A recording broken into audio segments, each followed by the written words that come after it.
নিজের সম্পর্কে প্রচারিত গুজব নিয়ে এবার মুখ খুললেন জাতীয় নাগরিক কমিটির স্বাস্থ্য পলিসি ও অ্যাডভোকেসি সেলের সদস্য ডাক্তার তাসনিম জারাহ। তিনি বলেছেন, উপদেষ্টা রিজওয়ানা হাসান তার চাচি বা চাচাতো বোন নন। এমনকি তিনি নিজে কখনো শিবির বা অন্য কোনো রাজনৈতিক দলের সঙ্গে যুক্ত ছিলেন না। সোমবার নিজের ফেসবুক আইডিতে দেওয়া এক স্ট্যাটাসে তিনি এসব কথা লিখেন।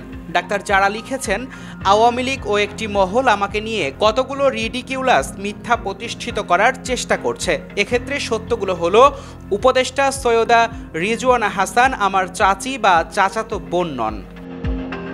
রাজনৈতিক দলের সঙ্গে সম্পৃক্ততা প্রসঙ্গে তিনি বলেন, আমি কখনোই শিবির বা অন্য কোনো রাজনৈতিক দলের সঙ্গে যুক্ত ছিলাম না। এছাড়াও তাকে জড়িয়ে প্রতারণার বিষয়ে ডাক্তার তাসনিম বলেন, পাইলস, যৌন রোগ, চুলকানি, মোটা বা চিকন হওয়া সংক্রান্ত কোনো প্রোডাক্ট আমি অনলাইনে বিক্রি করিনি। আমার ছবি ব্যবহার করে মানুষের সঙ্গে প্রতারণা করা হচ্ছে। Desk report, news now 24।